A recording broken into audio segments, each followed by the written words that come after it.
Good morning. As you can see, the weather is absolutely beautiful today. So we're going to go take care of the horses in the rain. If you're just joining me, I'm Amber. I'm a middle school music teacher and I am vlogging every day until the end of my summer break. But what I'm doing is more or less a farm vlog or vlog around our region. My husband's family owns a horse boarding stable and I have 5 horses and I also compete. So we're going to go take care of the horses. Let's go.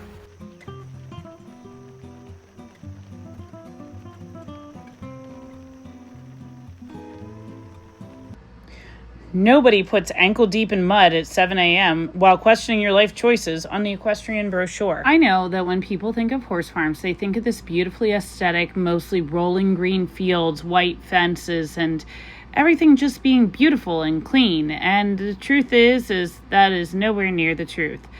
I just feel like in this region, most of the time, everything is mud.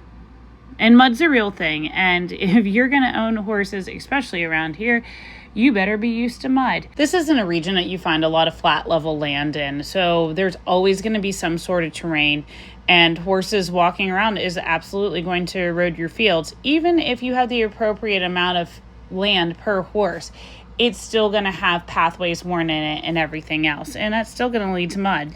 Like, I have to say that I've just come to terms with the fact that mud is just something that, while you think you can manage it, it's really untamable. I used to think that dealing with the mud would get easier. At some point, I'd figure out a system like the right boots or the right routine or the right amount of caring, and it would stop being a whole thing. It doesn't get easier. You just get better at not caring that you're covered in it by 7:15. That's actually the skill nobody tells you about. Not mud management, mud indifference. Of course, that only comes after about the 3rd time that I got stuck in the paddock when I couldn't actually move my foot because it sunk so far down that if I pulled on my foot that it was going to come out of its boot. And I really didn't want to walk the next 40 yards to get out of the paddock with only one boot on. It just wasn't going to be something that I wanted to do that day. Obviously, I did eventually get out, but it required a lot of digging and a lot of yelling. And yeah, it was kind of traumatic. But by the 3rd time, you're just over it and it doesn't matter anymore. I mean, let's be real. Nobody's viral highlight reel actually deals with dealing with mud. They're not frantically trying to dig a ditch in front of their gate so that the water runs off before the horses come down so you don't get a mud bath every time they approach the gate. I have to No go. one's showing you the moments that they're questioning if they're going to get trampled or not as they try to take a horse out of the field when you get stuck in the mud yourself. Nobody's showing you the mud that's all through their hair after driving the hay up on the quad. No one's filming for that aesthetic. And if they were, I want to know their secret. While it is something that I go on about, I've learned that mud is not exactly a crisis. It's just something that's relentless. Every single day it's there. It doesn't take a day off. It doesn't care that you're tired or that you already showered once and now you're filthy again, or that you had plans that didn't involve losing another boot. And relentless is its own kind of hard, maybe even a harder kind, honestly, because there's no adrenaline to get you through it. Nobody's cheering you on for surviving the mud. There's no finish line. There's no moment when somebody hands you a medal for successfully not falling on your face walking with the hay. You just do it. Quietly. Repeatedly. Because it's morning, and that means chores. Mud or no mud. So I would say relentless is being its own kind of grit. It's not the dramatic stuff. It's not the moment you get back on after a fall or push through an injury or handle an emergency at 2 a.m. Those moments get remembered because they're rare. Mud isn't rare. It's daily.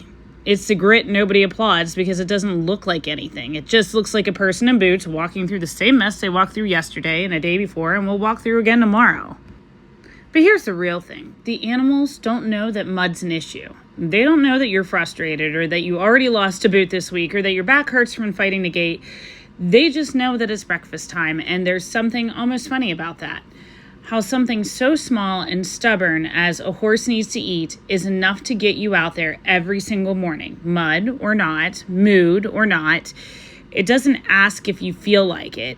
It just expects you to show up, and you do. You go, every day, covered in it, muttering about it under your breath, laughing about it later when you're finally clean and someone asks you how your morning was. You tell the story about your boot. You leave out the part where you almost cried a little, standing there in one sock halfway to the barn, wondering exactly what you signed up for.